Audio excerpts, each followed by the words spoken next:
Good morning, everyone. This is Biz Chicks TV. This is the place where you can find tips and tools to help you do business better. We're here to help you run a profitable business that's fun to run and to take the hassle out of your hustle. I'm Terralina from California Cover Ups, and my partner, Miss Francine Gregory, real estate entrepreneur and tech diva, will be joining us shortly. We just want to thank you. I hope you liked our new opening. And we are here. It's Friday. We're going to be talking tech in English. We hope to be joined shortly by TJ Johnson, Terry Johnson Online, all the way from New York City. And we're looking forward to hearing from Dr. Tachi from Florida, who celebrated her 5th year with Mediascope. So we'd like to hear all about her anniversary and her celebration. I was able to catch the show, and it was really, really good. So I hope you were able to tune in also. I'd like to thank everybody who's watching. How you doing, Pat and Robin, Cecilia? It is so good to see you guys.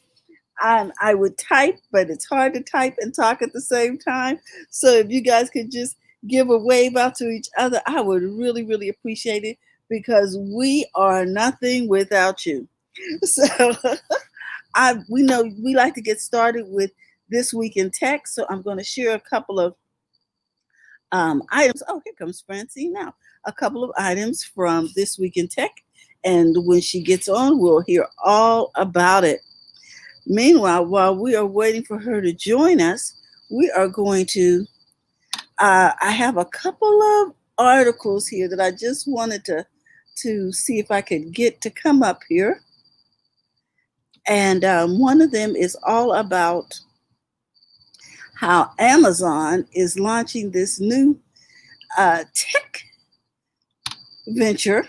And let me see if I can find it because, of course, I lost it because we're live.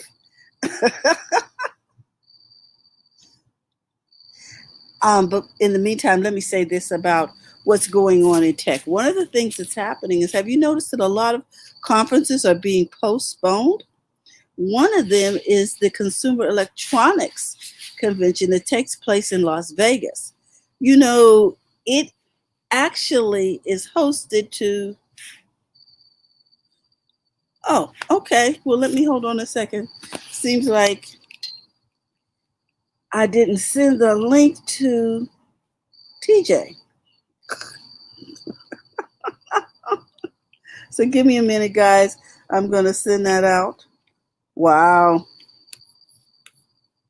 Sorry about that, TJ. Hey, hey Terry, I'll be in shortly. I'll send the link over, and you could carry Okay. on because I'm having technical situations too. So carry on. I'll get the link out. Okay. I think I just sent it to her. All right. So in the meantime, I want to talk about the fact that this conference over there in New York City is usually held live, and over 175,000 people usually attend this. Can you imagine what the impact is going to be on on moving this to an online venue? Wow. I just and I don't know if it can be the same because one of the main draws to this conference is the fact that you can see the things hand on and touch them. So what do you think? Would you like to attend an electronics conference virtually? Do you think they can be as effective with their presentation as Apple is? You know, because Apple does their thing virtually. I don't know. I don't know. I'm skeptical, guys. I'm really skeptical.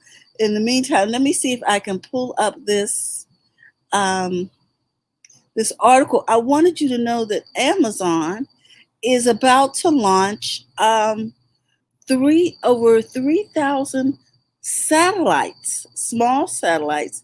They're called lower level satellites, and the whole, what would you call it, purpose of these satellites is to provide internet service to underserved and unserved communities. What do you think of that? I'm excited because with all of this talk about sending kids back to school versus being online, one of the main topics was the fact that many children will not have access because they have no internet or they have no tools to get on the internet. But at least this way, by having these satellites in various areas where um, internet is non existent or is not really adequate, young people will be able to get online and do their homework, get online and learn, reach the lessons, be in a seat with the teacher virtually. I think this is really exciting. Over 3,200 low level satellites. Let's see what Pat has to say about this. Pat says, I had signed up to attend 4 conferences this year. I did get to attend one in DC. Some have totally postponed their conferences until next year, but the ones that were presented online were pretty good. Not fantastic, but pretty good. I hope, Pat, I hope that we'll get better at this as we go along, that we'll be able to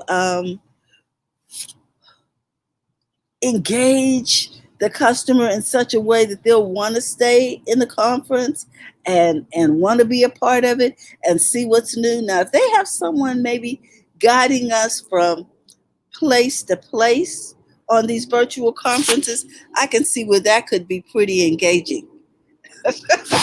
Yeah, because then I would feel like, oh, I'm being escorted around the venue. And now I get to talk hear the presenter talk directly to me about what the new product is and how it works. That would work for me. Hi, TJ. Hello, how are you? I'm good. We're talking about the Consumer Electronics Conference going right. Totally virtual. Yes.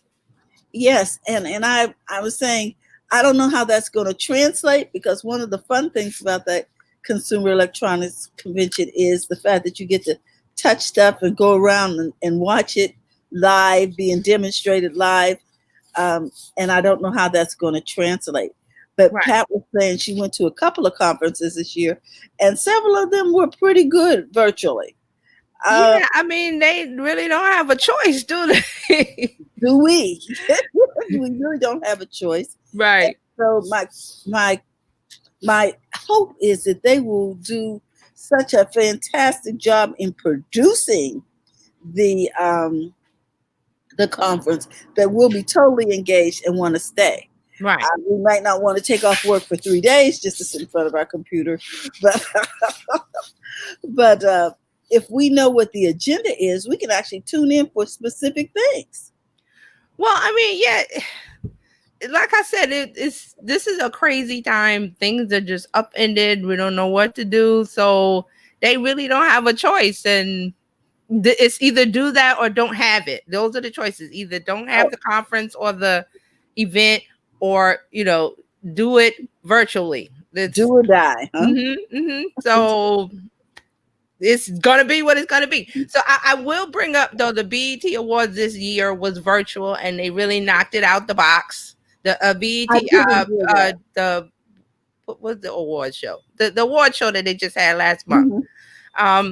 They did a really good job, because the recorded parts of each artist's performance, they up the production value. So if you're doing virtual, I'm seeing that a lot, especially because I watch a lot of finance shows in the morning. So Yahoo Finance, the artists, the journalists are still at home, and you can see their background, and it's like, okay, it's too much distraction. Whereas Cheddar's another financial network, but it's geared towards millennial. They have all of their journalists that report on camera. They all have the same background that matches Cheddar's branding. I find that less distracting. Oh, you know what? I hadn't really noticed the difference because I watched both those shows. Yeah, look at Cheddar. You'll see. Now that you mention it. Yeah, they all have the background is similar, which works for virtual. I think that's a good idea. Virtual. If Right. you're on a newscast, okay, look, you Yeah. you make lots of money. hmm You can afford to Mhm. give everybody a background. Yes, and that's what they did with Cheddar because some of the journalists they all it's like a white and pink and they're brand colors, so they Yes. all have like a scrim. It's called the scrim behind them. That's the thing that when you see stars on the red carpet, those are called scrims and they're printed. So print one for each journalist, even guests that come on all the time. Have them have the background. It's less distracting for the viewer. Whereas Yahoo Finance, every journalist or every reporter that comes on to talk about a story, I'm Yes. distracted because I'm looking. They all have this. I know they're in their homes, but it's very distracting because they have posters and they have so many things going on in the You're background. right, because one girl had a poster, an abstract of Abraham Lincoln, and I found that very distracting. It is I'm like, distracting. what is that? Yeah, I hadn't really thought about it, and the major brands have a problem with that too, because a lot of them were before they came into the studio recently with 6 feet apart. A Yeah, lot of them were broadcasting from home, and every home was different. So I found myself taking a home tour. right. And see, some people have not like Laura something from GMA. She's always outside with her dogs. Like Terraline is outside. That's a very pleasant background. Like because usually you have a different angle with the table and the glass Yeah. and everything. So that's really pleasant. But backgrounds when they're in their homes, I'm not talking about decor. I'm just saying there's too much stuff in the back. So that I know decor is distracting. Right, it's distracting. Because So there that's is why a I lot said of Cheddar. stuff If you out watch Cheddar, go and watch Cheddar. Every Uh-huh. segment has that white and pink and with some line background. They And I'm got the like, branding. they must have all printed a scrim and sent, which is smart because it gives it kind of removes like Carolina said the clutter that's distracting. But Yes. it's just one of those things. The production value has to be up for virtual, and Consumer Electronics Show CES has the funds and the budget because they're not renting And the a location. know-how.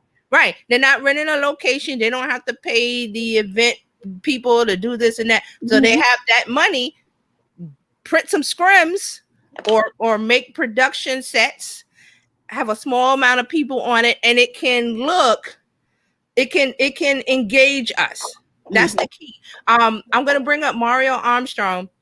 He hasn't done it. He has been kind of quiet lately because of some issues. But he used to do. I'm pretty sure he's gonna do it again this year. He does a Christmas. He goes into a production set here in New York, and it's set up with the Christmas, the tech gifts for Christmas. He goes in the morning and they run, he runs his lines and everything, and he does the production for it's different local news organizations that want a story about Christmas, about tech gifts. So they don't pay someone, say it's in Louisville or St. Louis or wherever. The news show there will feed into where Mario's in New York with the one set that's set up with production with the gifts, and Mario talks about each thing for that location, and then the next city with their news set, they feed into his. So he's there all day talking about the same products, but it's different locations that are coming in. But the set is well produced. So when they cut to him, it fits. It's not junky, I guess is the word I want to say. Now we have a comment. I want to see what this comment says from Pat. She says, I could see how all the effort was put forward running a smooth show. I hope they gain the confidence to encourage engagement with the audience. Yes. They might need to consult an experienced YouTuber to improve their presentations. Okay. So I agree that they can do the CES person. If I knew because of COVID I wasn't going to be able to attend, I would have whatever my new device is. I would have videotaped it. I would have created content, a presentation, so that it was ready to go live. Right. And see, that's why I brought up the BET Awards in June, because they were really the first big network or location or whatever to take an in-person event like the BET Awards. You know, they got the red carpet, all the celebrities are there, the musicians, everybody's talking. It's an indoor event where people are sitting in chairs and you get the audience feedback. So they had to figure out, how do we take that and make it virtual? And they did a really good job. Everybody gives them, you know, good reviews, great reviews for it. Their host was Amanda, I forgot her last name, but she, you know, did her monologue, and then they cut to each artist who had already pre-taped their performance. Where the performance would have been on stage, they set up elaborate production sets. Megan Thee Stallion, she's one of the hot rappers. She did a Mad Max theme out in the desert in California. They set up a whole thing. She did the dance routine. Everybody loved it, and it was taped. And then they virtually, when they showed the award on BET, they just cut, you know, from the host saying, you know, da da da da da, telling her jokes. Then they cut to each performance. Each performance was different because they upped the production. So that's the key, is the production of your virtual event. So somebody needs. Lakeisha said it was Amanda Seals. Yeah, thank you. That's what I can remember. So in order to up your production value, yes, you need to go and you need to time. You need to plan.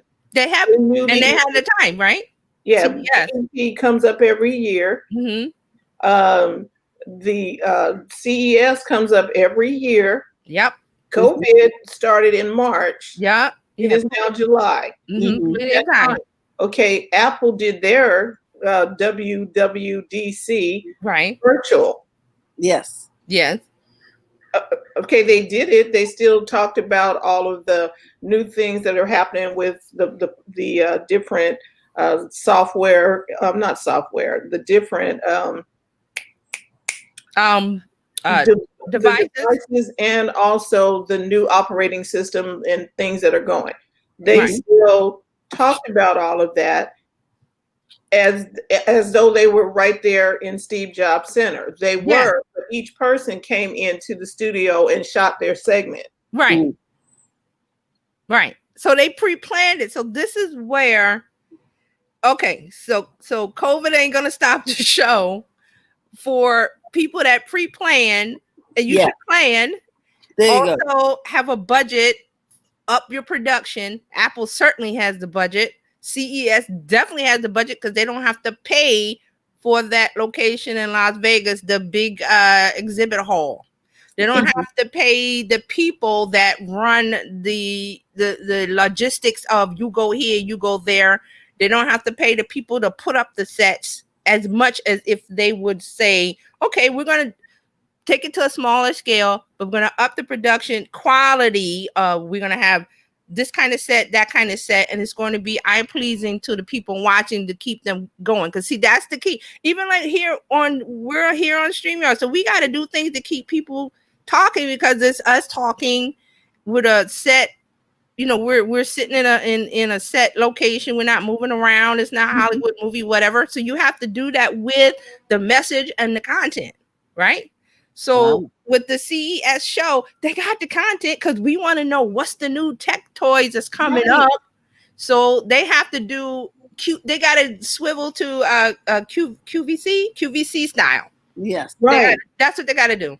Because and it's nothing wrong with biting QVC style. No, it works for QVC. But how long is QVC and the Home Shopping Network? Years. It works. So it keeps people engaged. So I would think instead of having that whole production team live, they would hire a director, a TV show director, maybe somebody who directed TV show. What's the infomercial is great for that. The infomercial directors that do that production. Go hire the ShamWow people. Yes, Lakeisha says yes.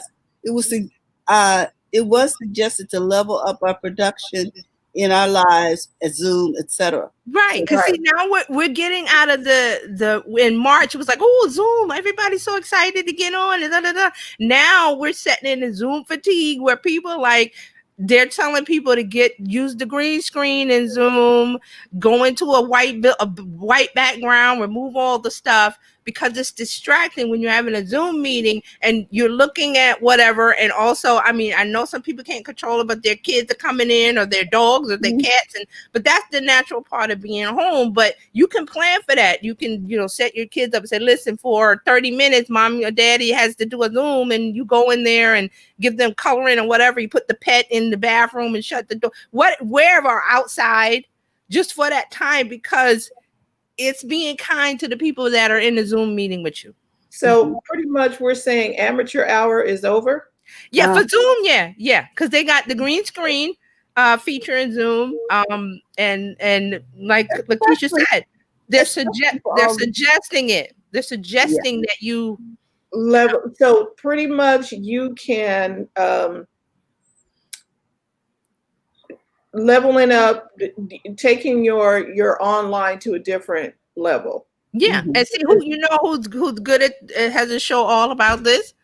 Dr. Tachi. Right. They have a show.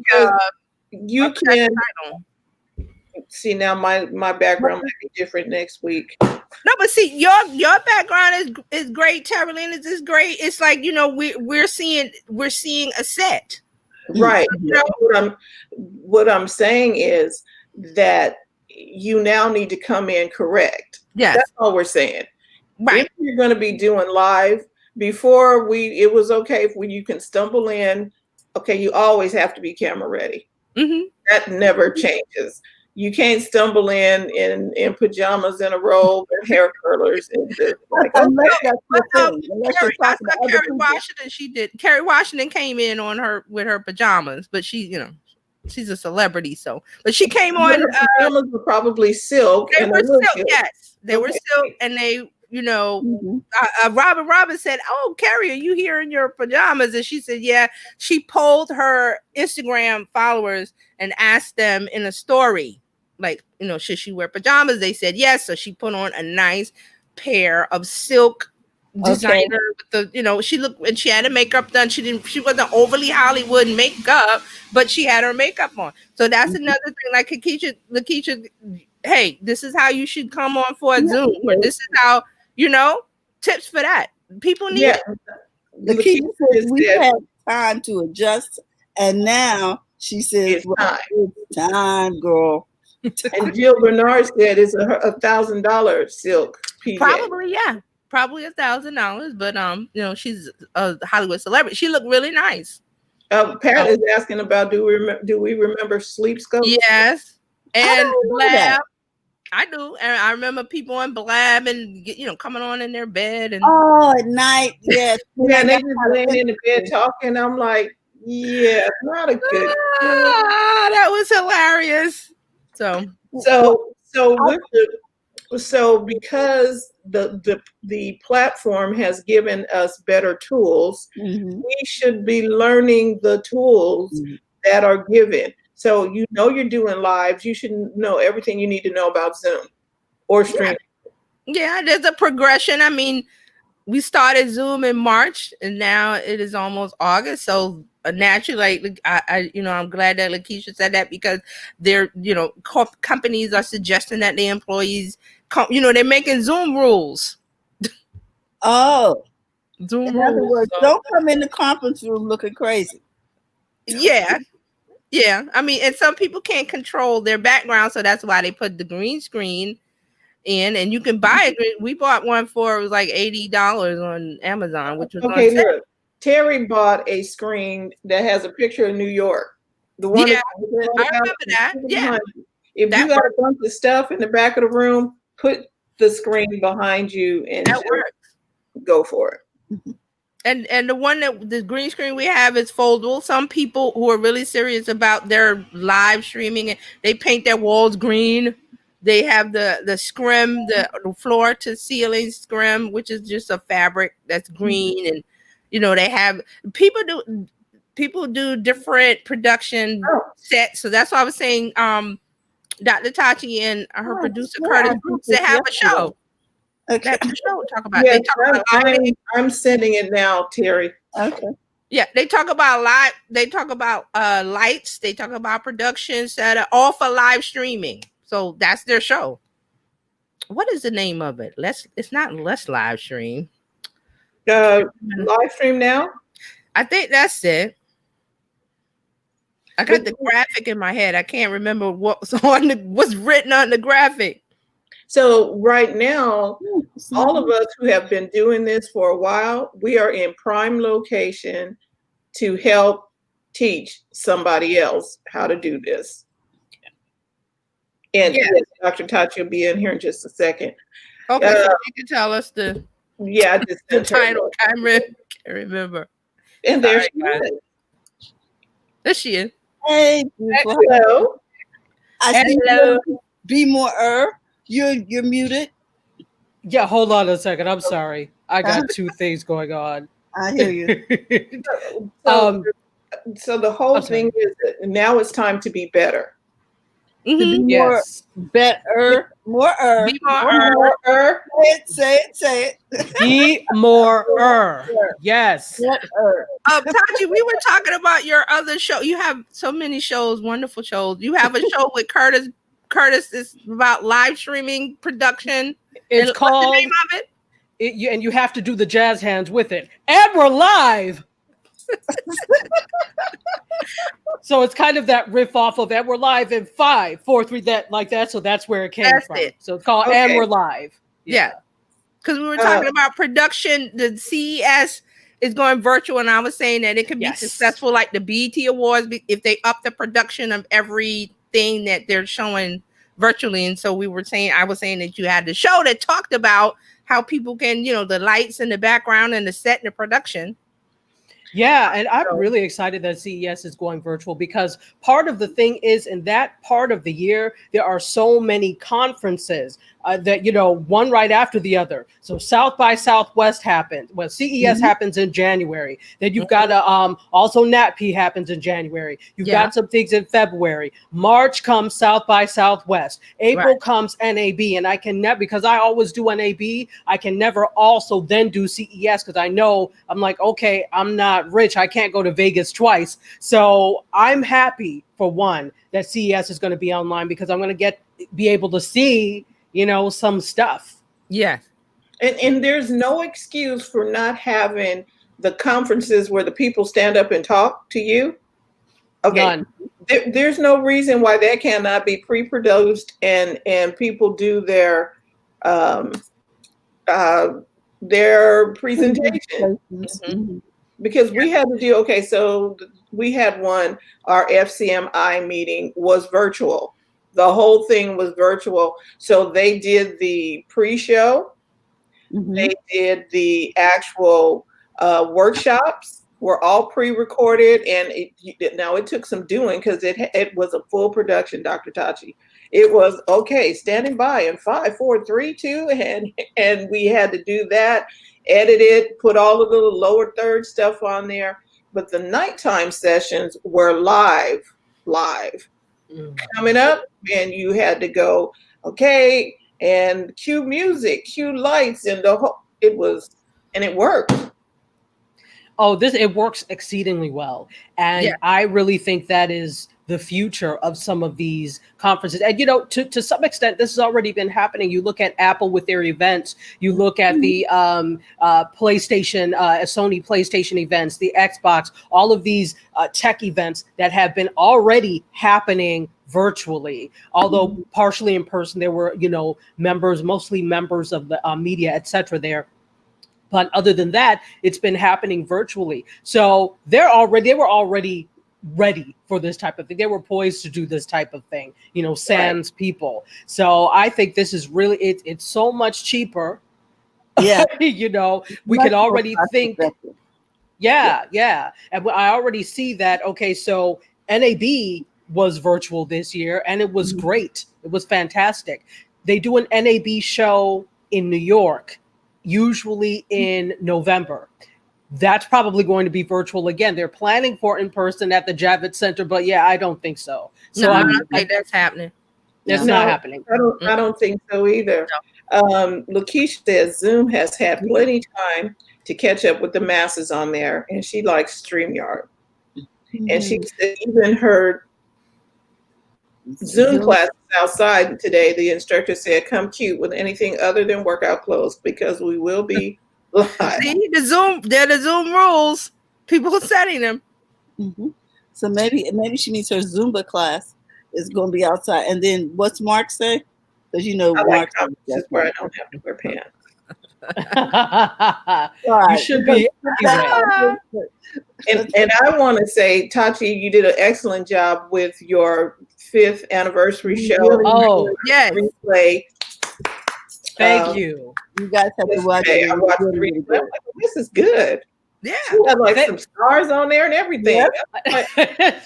I did. You know, I don't always like say who I know, but I do know some folks, and they will do stuff for me. So, It was good. I was like, what? Yes, Miss This is a Peyton real from blessing. Family Matters. I was Yeah. like, woo, I love her. And Yeah. TJ was in there too. I was like, TJ walking with tall cotton up in there.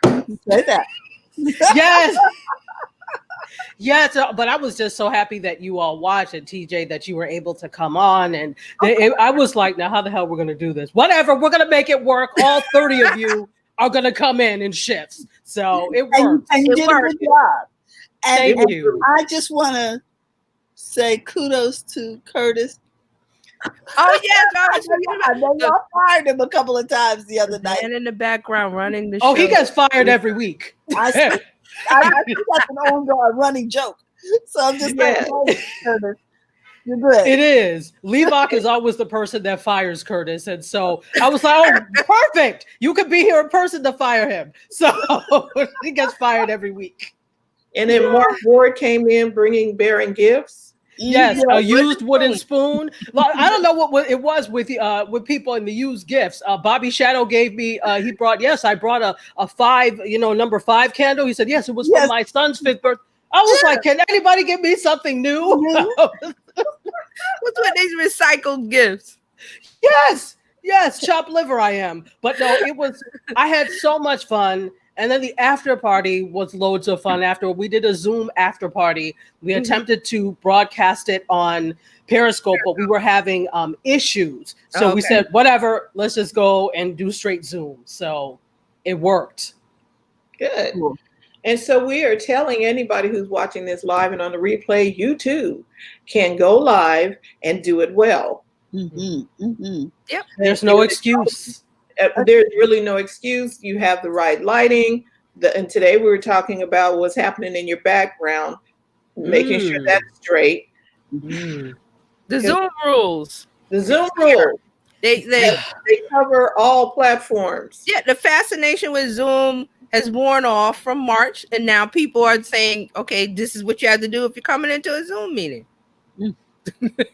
Come correct, people. Come correct. Have on pants in case you stand up. Have on. I mean, but this should be a general rule anyway, and not to belabor the point. But if you are going to be broadcasting, and potentially, you're broadcasting to millions, especially if you're live streaming, or even if you're just doing an enclosed Zoom, get dressed fully. I will accept flip-flops on your feet. You don't have to wear shoes, but you should be dressed from head to toe, and then I'll forgive your feet. I love my flip-flops now. It's been hot, so I love my flip-flops. Exactly. I wear because I have you can't really see, but I have terrazzo floors, which for people who don't know is concrete, which is mixed with either marble or granite chips. So the entire floor, my whole house is that. So, I always tend to wear, I have indoor flip-flops like specifically for inside. So I always wear them. Right. Yeah, right? They stay indoors. They stay indoors. And the outdoor. Yep, I know. They don't see the light of day at all. Cross-contamination.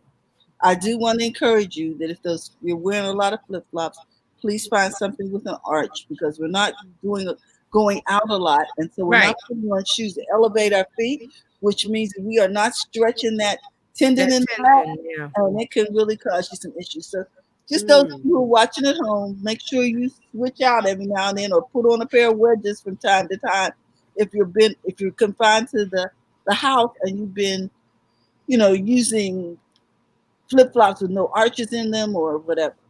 And this fashion tip has been brought to you by California Cover Up. California cover-ups, the way to cover up stylishly. With Robin Shamiza. Okay. I did bring up earlier, and then I want to get to Tachi and you guys. I did bring up earlier that Amazon is launching 3,236 satellites that will be providing internet to underserved and unserved areas all over the country. Wow. I'm excited about that. They didn't say how much it was going to cost, but it is going to happen. And I'm excited because so many young people were not able to really do online learning because of, no access to internet. Yeah. So I did want to really difficult. I do want to give a shout out to them and to the FCC for approving it so that it can get done. And see, just one thing about here in New York City, the defund the police, we had a $6 billion budget for the police. They are taking $1 billion away, and they're going to give free internet access for low income areas of New York. So then everyone will have it. And then also for schools, the schools gave out Wi-Fi devices for kids. So it costs a lot, but it's worth it to have everybody connected. You know, and not to get to, but I was bringing the humanistic side. So it's a shame that people had to die. Like all of this is happening now because people died. Yes. So it's a shame that had to happen. Mm-hmm. And it should never happen again. However, it shows that it's not in vain. And so all that's happening, it's almost like you gave your life for that to happen. So I have to say thank you. That's not the way we wanted it, but at least good is coming from it. So it's a catch-22 and mixed feelings about that.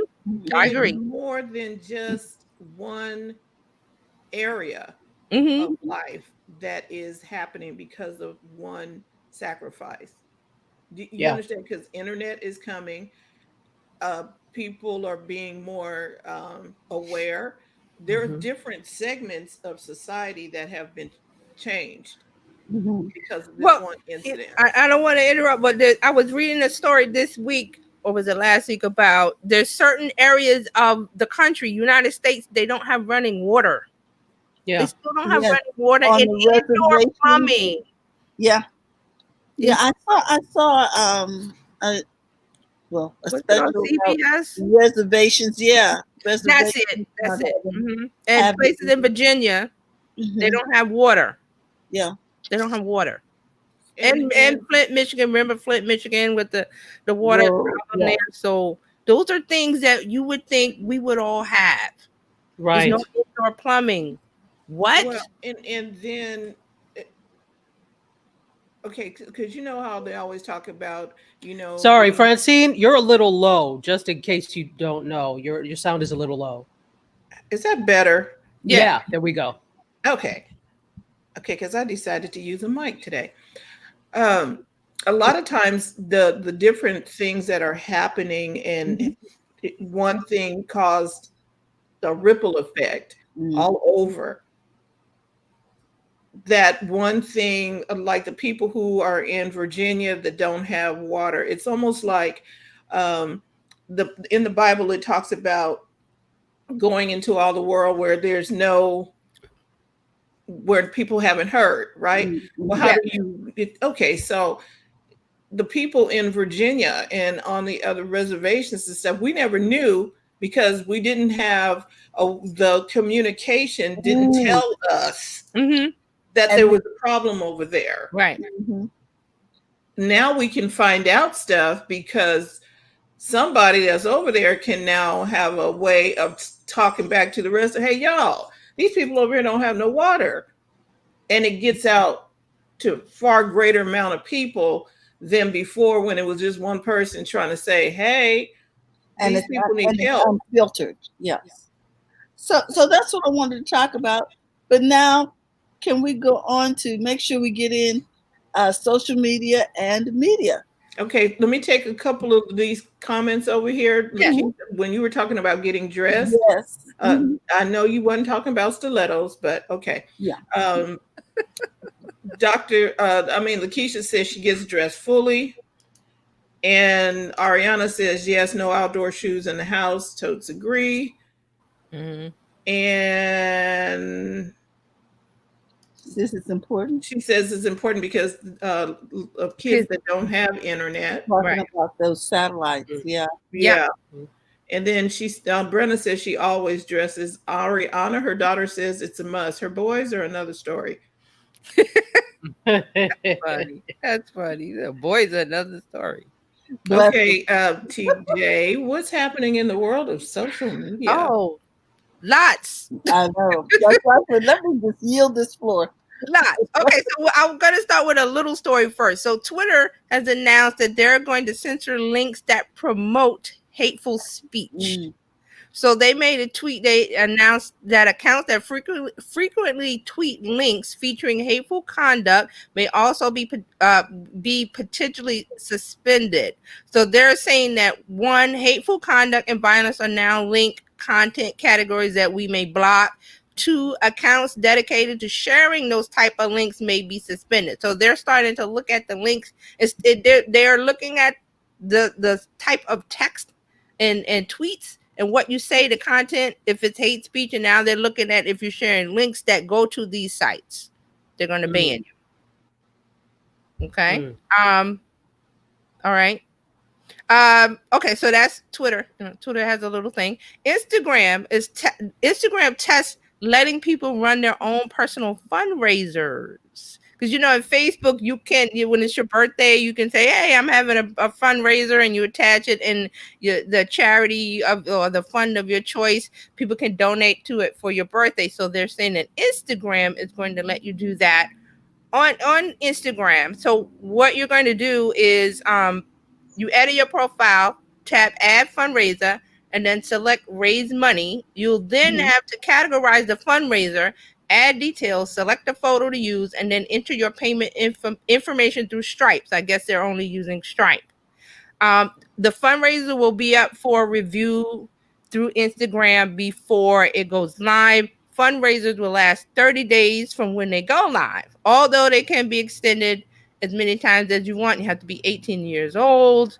You can be anonymous to the donors, can be anonymous to the public, but campaign creators will have to make available their username, profile name, donation amount, and stuff like that.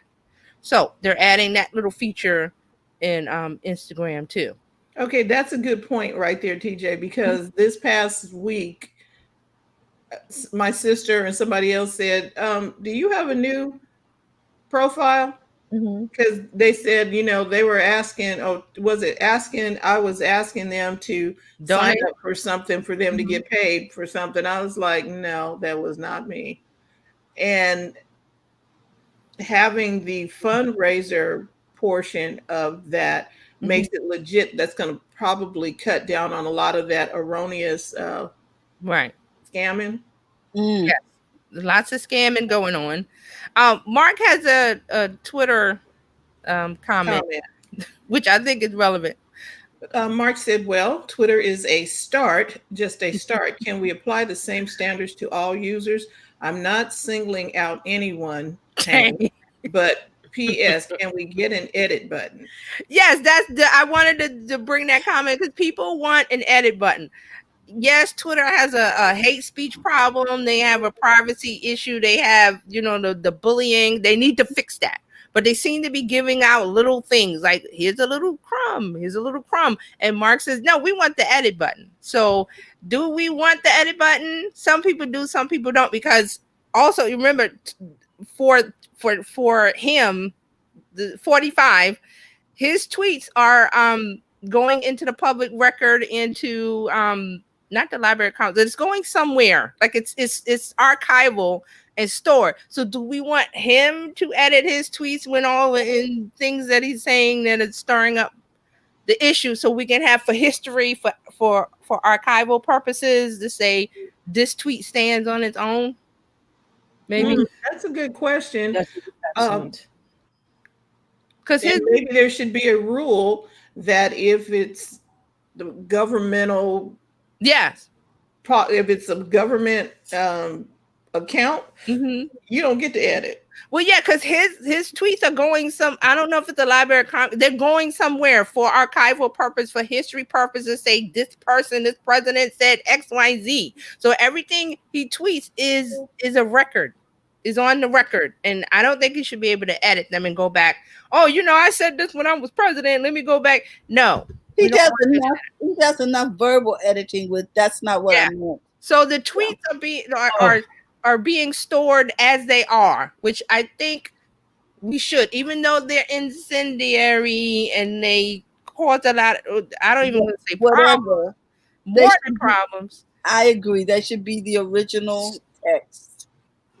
Yeah. So, I think. What about if somebody who's in a hate organization and they say something on Twitter and then it causes a problem or death or someone, and then they go back and edit it for legal purposes? What about that? Well, yeah, absolutely. I think any of this is something. Go ahead. No worries. I think that any of this, yes, anything that you say out there in social media, whether it's Twitter or otherwise, is public record.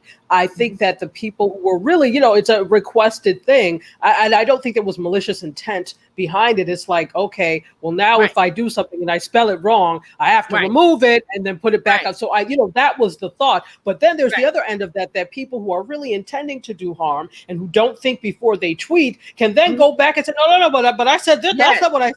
So for legal purpose, for legal purposes. And now that we have the person that lives at 1600 Pennsylvania Avenue currently using it as a source of making policy and dictating policy, it's critical that they have an edit button now.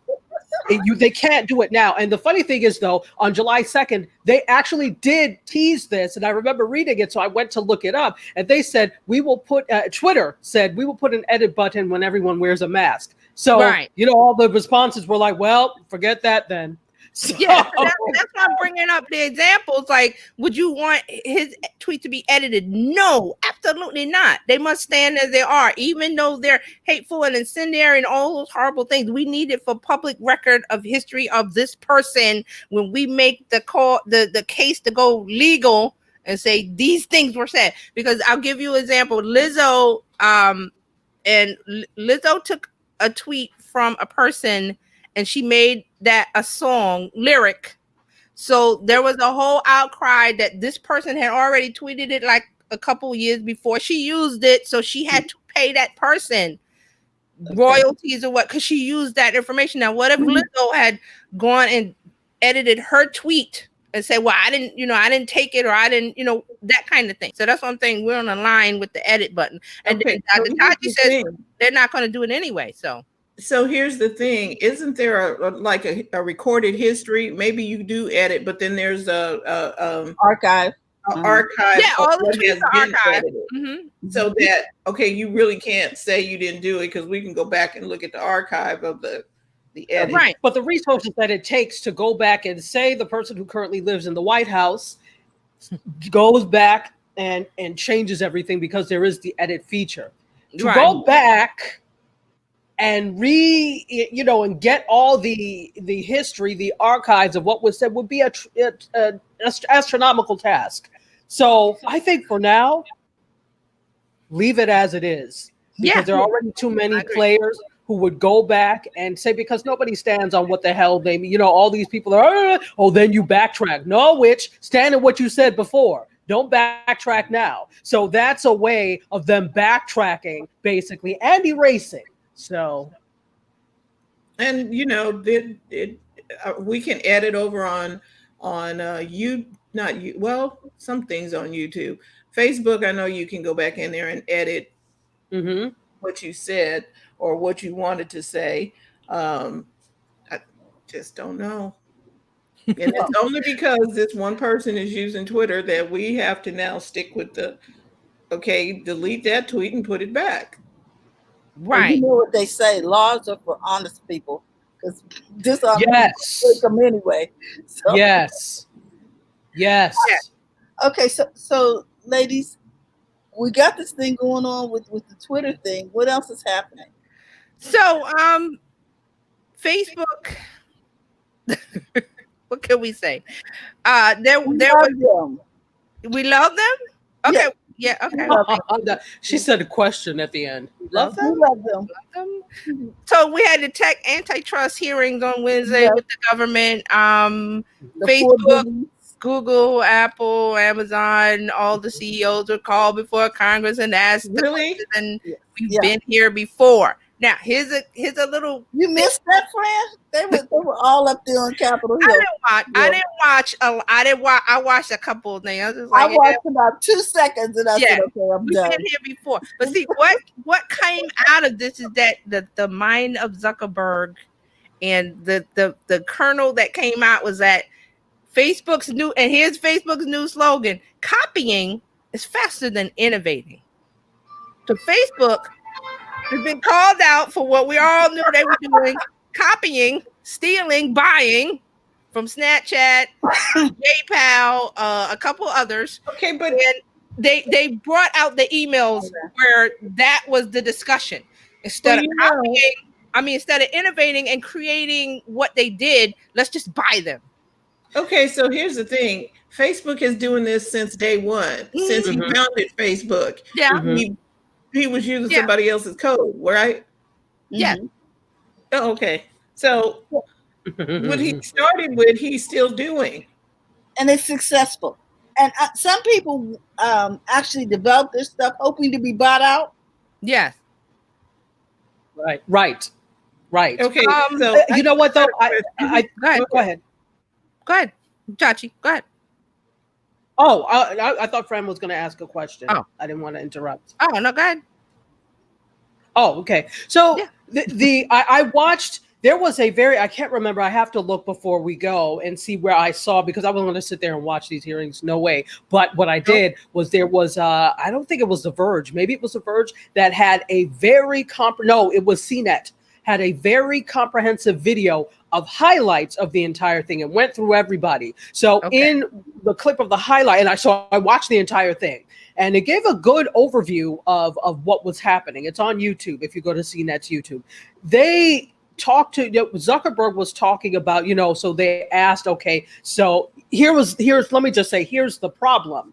The problem is not just in copying. The problem is that you're copying in with the intent, so they say, or so they alleged, to knock out your competition. So it's not just, just copying and seeing something you like and doing it and innovating. It's that you're copying because you intend to knock out the competition with and these maintain a monopoly. Right.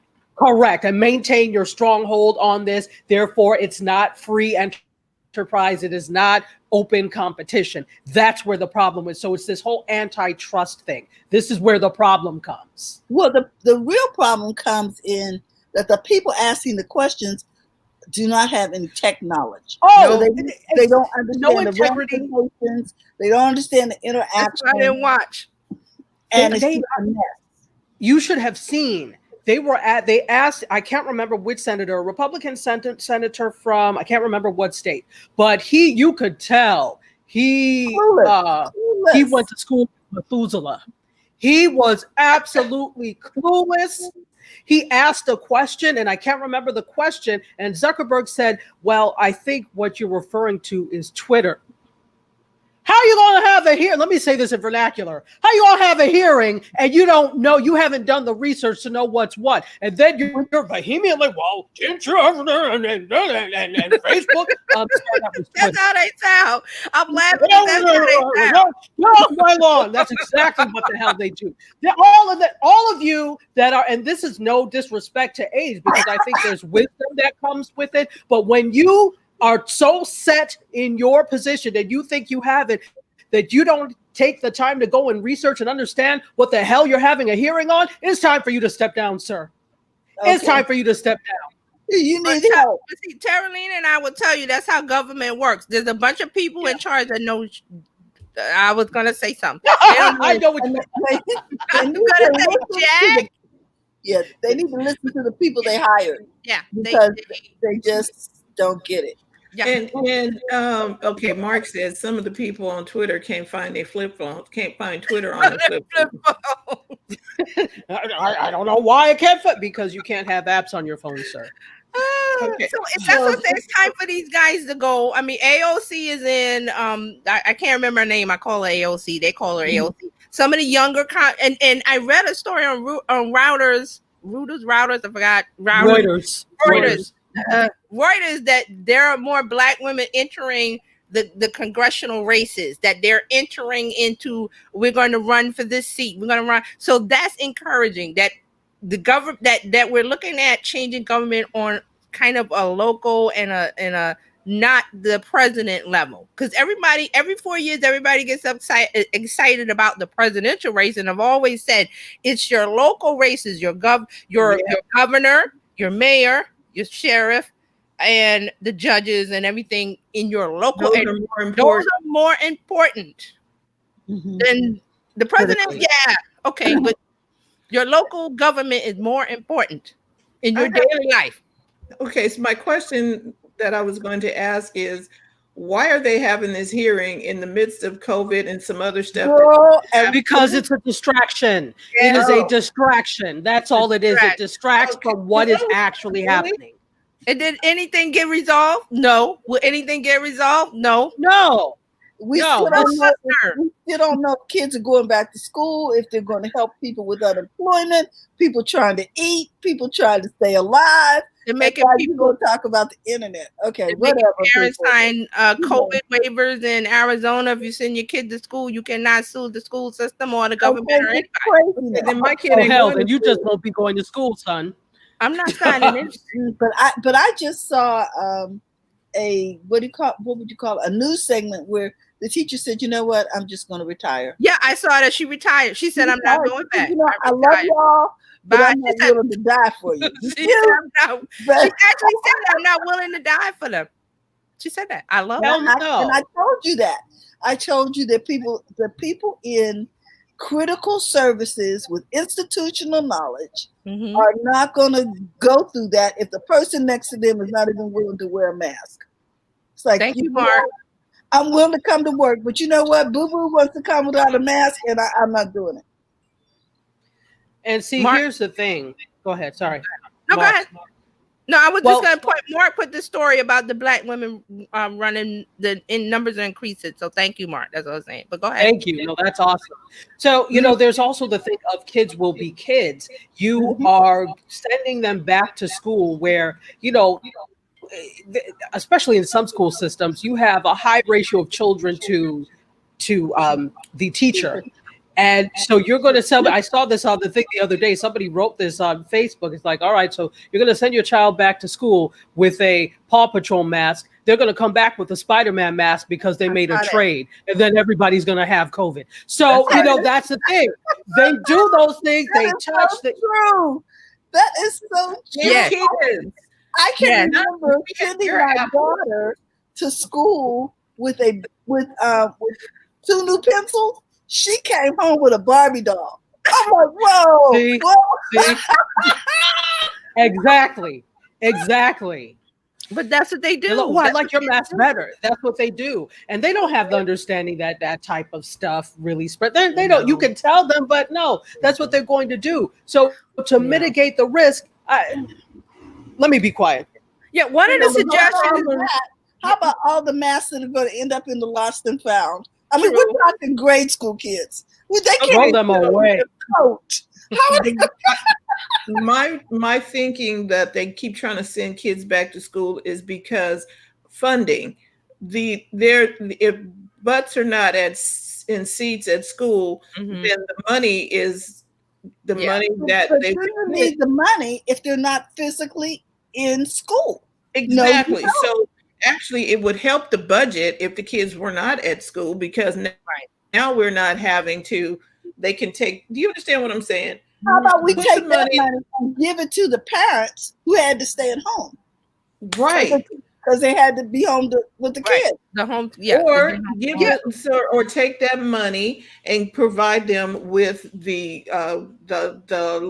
Chromebook or whatever they need for school. You turn all of that back so that the parents can get what they need to get online. And the teachers who don't want to learn online, maybe you should retire and let the teachers understand. Well, the thing is, we don't need as many teachers. Can we?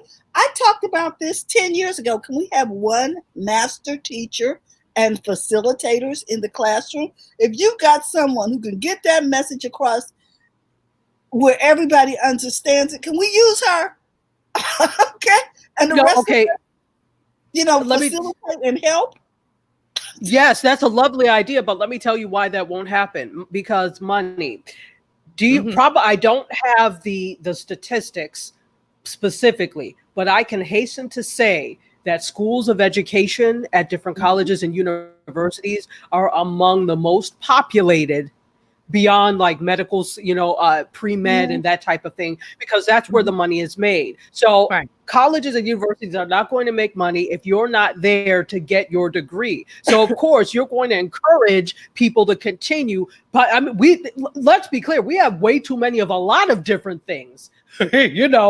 There are too many. There are a lot of different teachers. There are way too many professors. But as long as these universities continue to say, "Oh yeah, come on in. We could, you could do this and this," and your thought process is, "This is what I need to get ahead," you're going to continue to do that and pay all that money. And plus, also, if you're borrowing, which the overwhelming majority of students do, borrow from the Department of Education, they're going to make the money because it's not free when you get that money. There's interest on that loan. So it's money. I'm sorry. It's all about the money.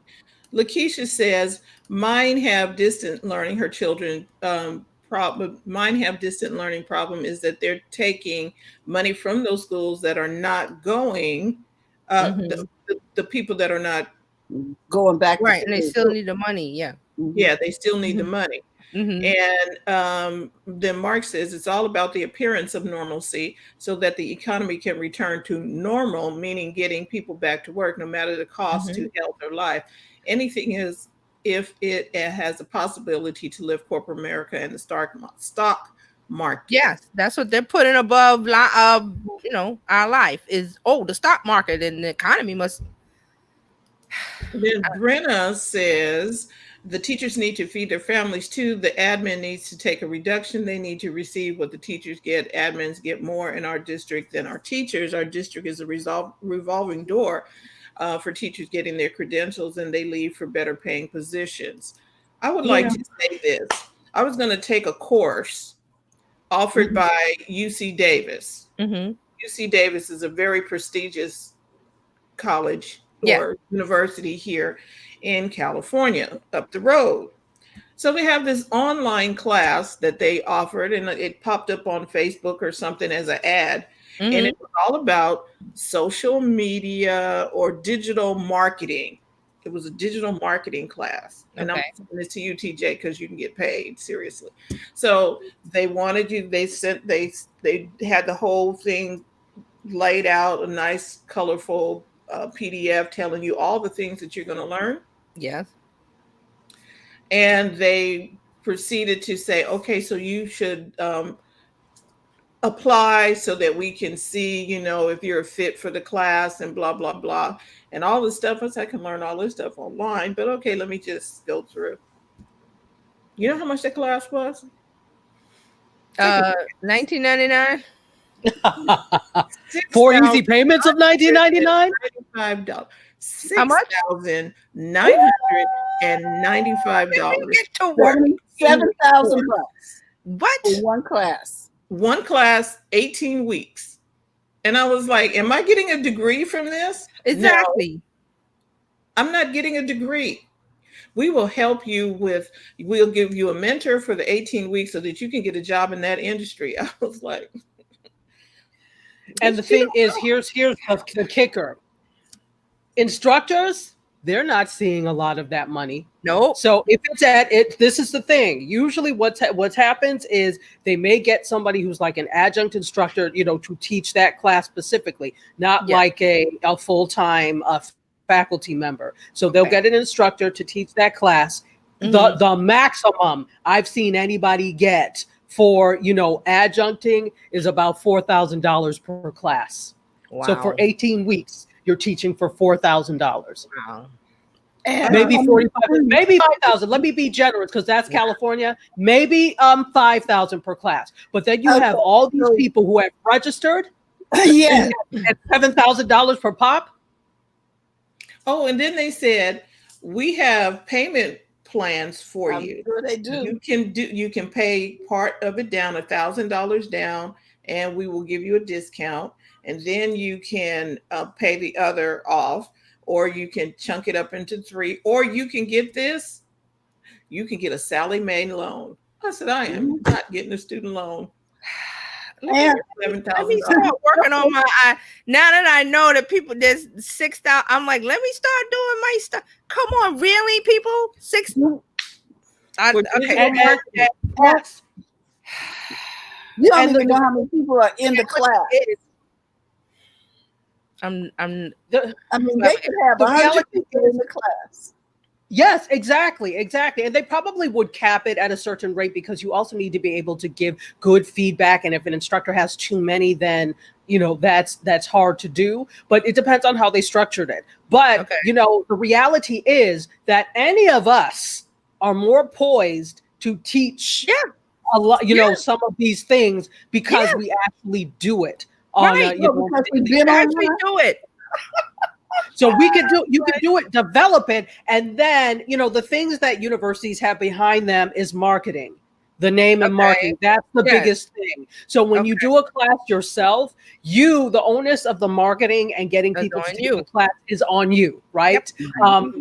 Some platforms like Teachable, etc., they do have you're paying and you can pay some more so that they could do some marketing for you, but that's still you're going to have to do some marketing on your own, but you can still make way more money than the little tired adjunct pay that they would have given you to teach that class at a university. Yes, because now UC Davis comes with a very prestigious name. They are not known for digital marketing. They are known for agriculture and medicine. Right. Yes. So at the end of the road of this road of $6,000, and I learned how to be a digital marketer. What's the payoff here? Because like you said, this is a school that's not known for marketing.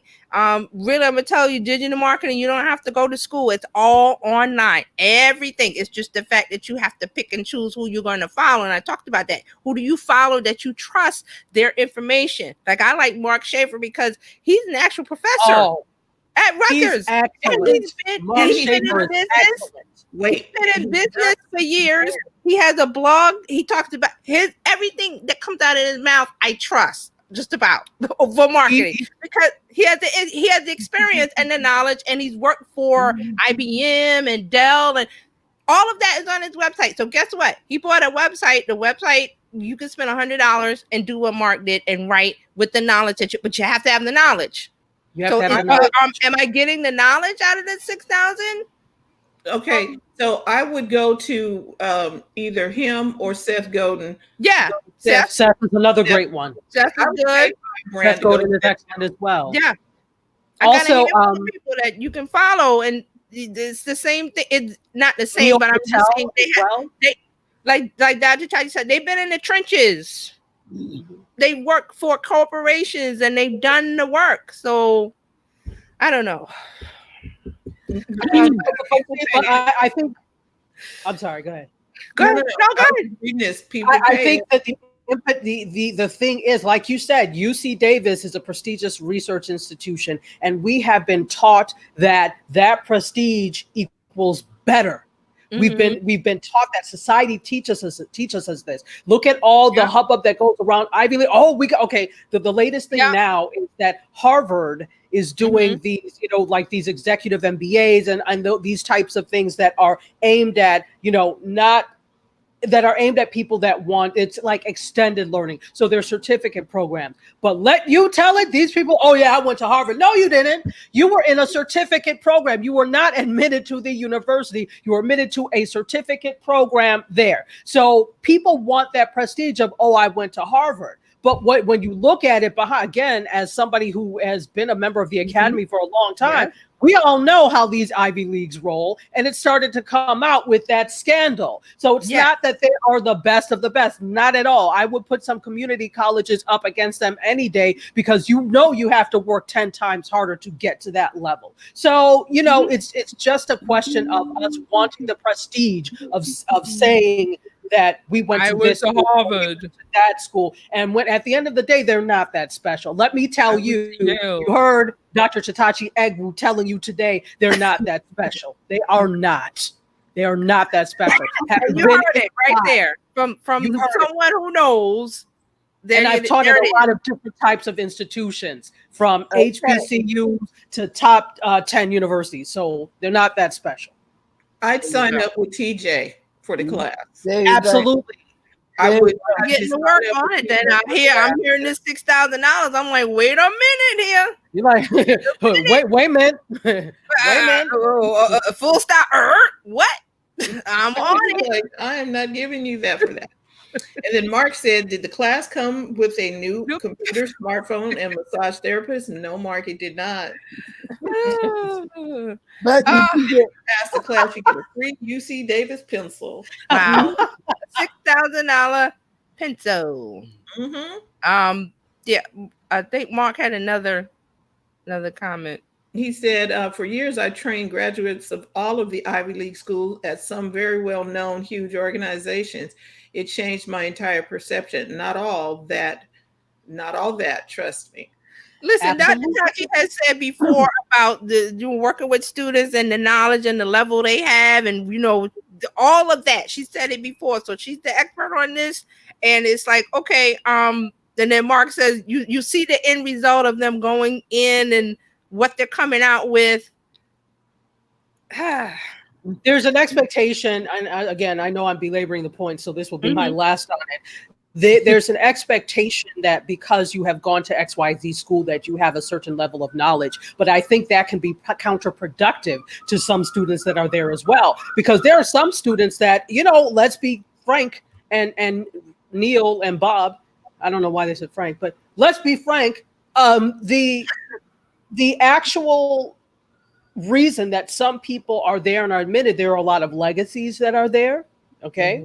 So because such and such and their family went there, we're also there. There are also some people who worked really hard to get there. I'm not discrediting that, but there are also an awful lot of people that I'm like, why are you here? And that is not to say that I'm better, but I'm like, you see, when you work in these, they're like, I'm like, something is amiss here. Why are you here? You're not at this quote level. There's a certain standard that you're supposed to meet when you come out of high school, that you have this level of knowledge, and they're supposed to judge that when you go to college. So like you said, why are you here? There should be a certain level, and it's not about being fair. It's about doing the hard work and the knowledge when you're in secondary school before you get to college and university level, because there's a certain level of expectation. That's what Dr. Taji is saying. Why are you here? There's a certain level that you're supposed to meet. Well, I will say this: it's money will buy you into a lot of places, which is what we see, which is why that expectation is not often met, and it's not there, and they're pushed through, and then they get into these corporations, and they're the ones that you see. They're like, "How did you get this job? Yes, you went to where? Well, how?" It's a rubber stamp, right? Education should be a rubber stamp, guys. Education should be ongoing. You should be 80 and still educating yourself. I'm not saying going to an institution, but you should be educating yourself, because we have the internet. You should be a life learner. Now, I want to know, what is more in media? Okay, hold on. I have one more story. I'm sorry. I have one more story. Go ahead, read her comment. Brenna says the problem is that the course content may become outdated by the time you graduate. Tech advances so quickly, keeping up is a passion. And she said, I don't have it. And then Claudia says, I agree, non-Western countries promote tech training. However, American Standard criticizes this education, but as we know, it is still a needed education. It's Thank a you. big subject. It's a big subject, and we we can't bite it all in the time we have. So I'll have one more quick thing. Well, it's not quick, but I'm gonna make it quick. TikTok launches a $2 billion creator fund because Facebook is offering money to lure influencers from TikToks to their new reels. Yes. So Facebook is trying to poach the TikTok creators to come on over the reels. We got this money, come on over. So TikTok went back and said, well, we're gonna have a $2 billion fund over 3 years for your creator if you stay. And then also $2 billion. Yeah, over 3 years. Yeah, it's a $2 billion fund to distribute money to creators globally over the next 3 years in a response because Facebook has been making lucrative offers to TikTok influencers to lure them over to Reels. That's coming out in a week or so. So that's on Dr. Tachi's Mediascope 5th anniversary show. Yeah, I was like, yeah. So and TikTok has all the stuff going on. They trying to move their headquarters to Hong Kong, to decide between Hong Kong and Shanghai. They're deciding if they're going to sell it off. A lot of the ad revenue for ByteDance, the company, comes from the other Chinese apps. So it's just a big mess. And there was okay, India is already out. Other people are leaving TikTok. So yes, and there's one more little thing dropped today. Triller is suing TikTok over patent infringement because Triller says they patented its video format back in 2017. The format of TikTok making quick videos synced to music. There's a certain format for that and code. So Triller said they had it in 2017. So that's one of the other things. Some of the other competition for TikTok is Dub Smash. They have 41.5 million US downloads.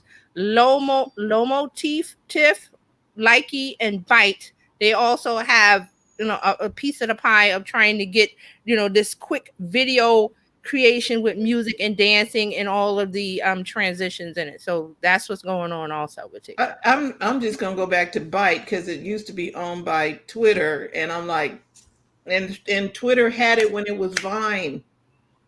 Yeah. Right. And then there's a comment here about TikTok being shut down. Yeah, Linus says, I thought TikTok was being shut down in the US. No, it's not. If you're a government employee, a federal government employee, you cannot have access to it. But it's still in the app stores. They're talking today with Wednesday. Mnuchin was saying something about they're looking at, and they got some off U.S. Commerce office or something looking at. It's just talk. So you can use TikTok if you like.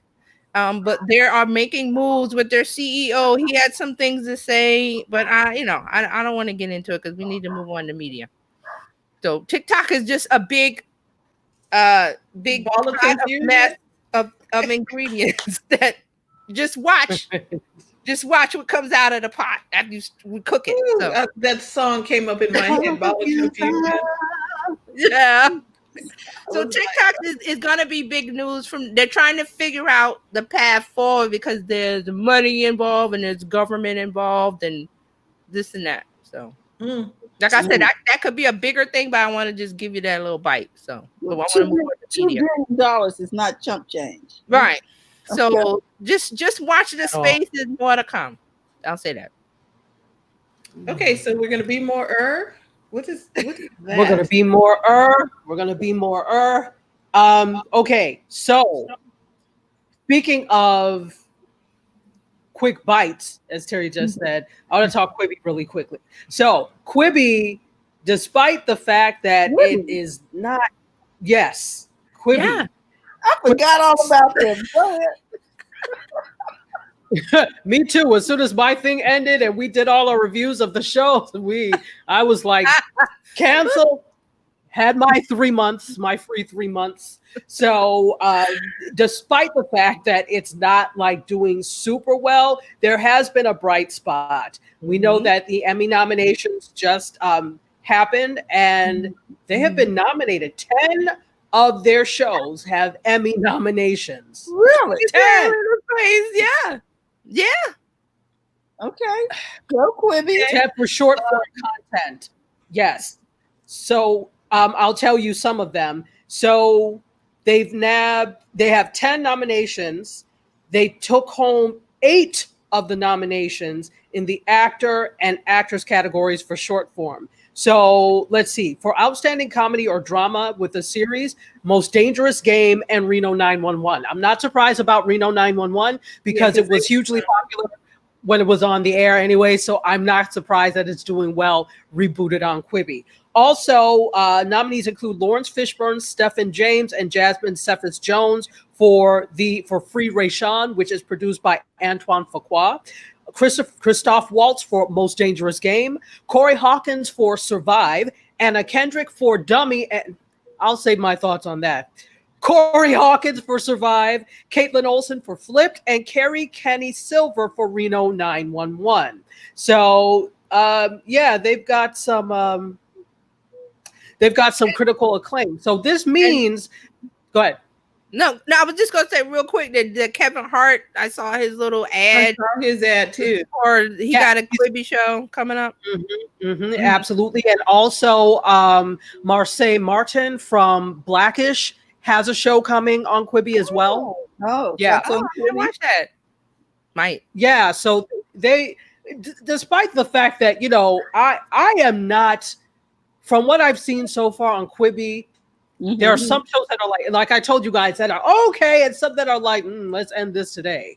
So it still needs some development. It really does. One thing that Jeff Katzenberg, who's one of the co-founders of Quibi, he's a big producer in Hollywood, and this is different for him. First of all, short form is different, first of all, and second of all, digital is different for him. He's used to doing things the traditional Hollywood way, and so some of these things seems like it was just a film that they cut up into pieces, and that's not the way you produce for this. Each thing needs to be either, it could be serialized or it can be episodic, but they need to be created specifically for this platform, and it doesn't feel like they're used to shooting Hollywood style for the big screen, and they think, I'll just cut it for the small. It doesn't work. You gotta film for the small, for the way we consume it in short, quick bites. Quibi, which is what they found, right? Go ahead. I was like, So that's what's happening on the Quibi front. They have 10 Emmy nominations. They've taken home 8 of them. So this means that it looks like they're not really going anywhere anytime soon, because people are, let's wait a minute. There's this critical. So the way I feel about it, and my co-host Kevin feels about it, may not be the way that the people voting in the Academy are feeling about it. So it'll stay around for a little while, but the key thing is it has to start to make some money. That's the thing. They really need to get a handle on short, not just them, but everyone needs to get a handle on short form content, because that's here to stay. You saw what happened with stories. You see what's happening with TikTok. You see what's happening with Quibi. You got to get it right, though. Editors and people that shoot. You got to get it right. Pay attention to what's happening in all these stories, whether it's Instagram, Snapchat, what's happening on TikTok. Those can be your inspiration for the way people consume content. Versus was born out of short form, quick, intimate on a phone. So exactly. It could be done. You just have to pay attention and put your ego aside and say, okay, let's do it this way. So secondly, for the first time in the history of O Magazine, Oprah's face is not on the cover. Yes, I love that. Yes. I love this as well. For the first time since she removed herself, and Breonna Taylor's face is on the cover. And this is the first time in 20 years that she will not be on the cover of O. Breonna Taylor, for those of you who may not know, I don't know, I can't imagine you don't, but you'll remember, she was the 26-year-old emergency room technician who was killed at the hands of police who shot her in a no-knock warrant at her home on March 13th. Right. So, and they're refusing to arrest the officers. Refusing to arrest the officers. Yep. So this is why you see this whole huge movement on social media in terms of, they'll start off with something and now that I have your attention, they still have not arrested the killers of Breonna Taylor. Right. Yeah. So she was murdered. Right. Yeah. So, and Winfrey started an essay in the issue like this: Breonna Taylor, she was just like me, she was just like you. And then she ended the essay by explaining why she decided to give up her cover spot on the magazine. She said, "What I know for sure, we can't be silent. We have to use whatever megaphone we have to cry for justice." So she's using O Magazine as her megaphone. Yeah. Good for her. Big voices need to, speak up in these smaller spaces, because Breonna Taylor's story could have just went away, and it hasn't, and it's getting bigger. And I'm glad it is. Mm-hmm. It is, and it's time for it. People are tired, and it's time for change. You cannot hide behind your badge anymore, Blue Klux Klan. Sorry, I just had to say that. No, so, gang of blue. Nope. So last thing I have is that speaking of politics, which, police can definitely be political. There's a study that has been done by the Pew Research Center, which I love for statistics, love Pew. They say that people relying on social media for political and election news are less engaged and less knowledgeable. So your friend that says, I read on the Twitter, you might not want to rely on them for your news. So a total of 18% of adults in the U.S. most commonly get their news and political and election news from news social platforms. And those people are less likely to closely follow major news stories. And then by default, they're less likely to be knowledgeable about these topics, according to this study by the Pew Research Center. That's what I have for you. Not surprising, but that's what I have. Not a shocker. And that goes into why Twitter is putting a ban on, you post the links that go to this kind of information. They're trying to stop it.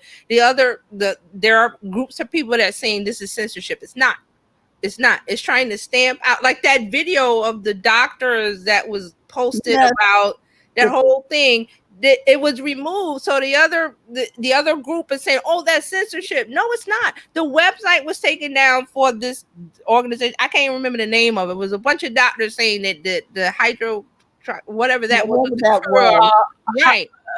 Hydroxychloroquine, whatever it is. They're saying. And then who tweeted it, and it just blew up. So all of those things were removed from social media and online. The website was taken off of Squarespace. They're crying censorship. No, it's not. Web hosting has a set of rules you must follow in order to have a website. There's pornographic material, there's hate speech, there's all kind of stuff that they have in their rules. So if you break that term, they will remove your website. That's all it is. It's not censorship.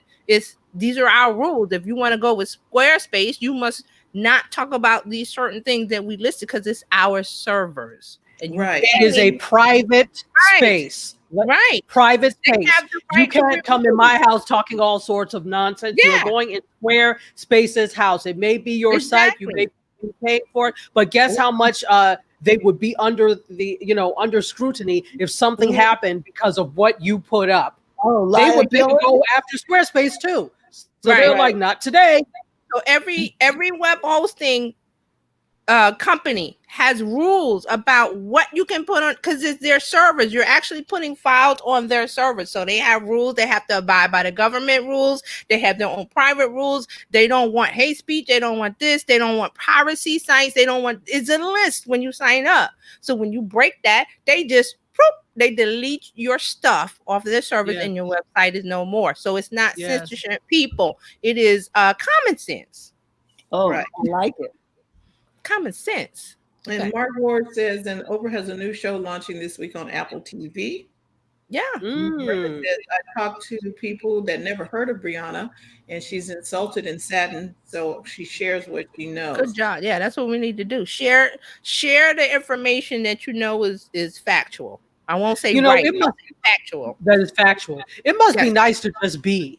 When you say things like that, and it's like, I never heard. Well, how nice for you that you could just exist and not have to know that. It must be nice to just be. Yeah, you don't have to worry about things like this. Wow. How nice for you. Claudia says, I'm never insulted by someone's ignorance. Well, you have been a catalyst to enlighten them, so they know now. What a privilege to share your knowledge of today's currency. Yes. Yes, shine your light and share your knowledge. You're factual. And I get this from our governor. He says these are the facts. It's not political. He says these are the facts. That's right, Cuomo. Speak, Cuomo. These are the numbers. These are the facts. Yes. So I stick with that. I'm always a New Yorker, so he's my governor too. Yes. Information. Yes. Yeah. I'm not saying he's perfect. I'm just saying for this ride we on, things are we're happy happening. So Dr. Tachi, next week perhaps we can talk about Peacock. Oh yeah, let's talk about Peacock. We can next week we can delve into Peacock a little bit more. And they just released some not for Peacock, but they were talking about quarter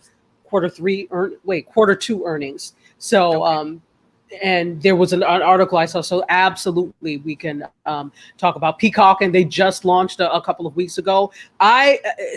Waiting for them, NBC, do something, because I actually have access because of TV channeling. We have access to get to screeners early for them. I haven't seen anything yet though, but we have access to early screeners. So I'm waiting and anxiously waiting to see what Peacock comes up with.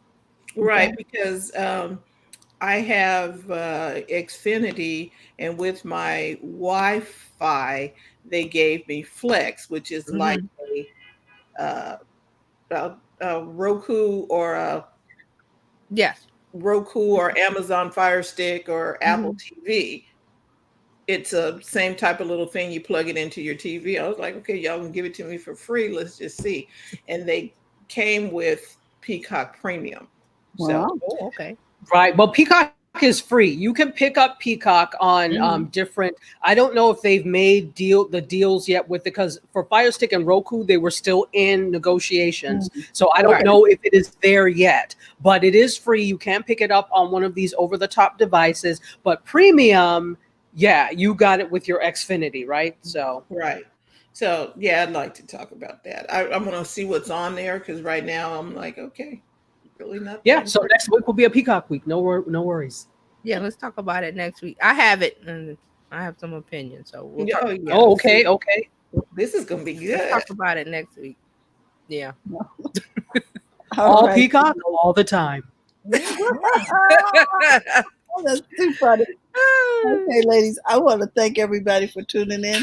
It's always a pleasure to have you here on Fridays. I want to thank Dr. Tachi and TJ and Fran for taking time out of their busy day, and for you to sit in on the conversation, because we love you. Mark, I see your comment here about Peacock TV, not yet on Amazon. Okay. All right, guys. So we want to remind you that Monday is First Mondays.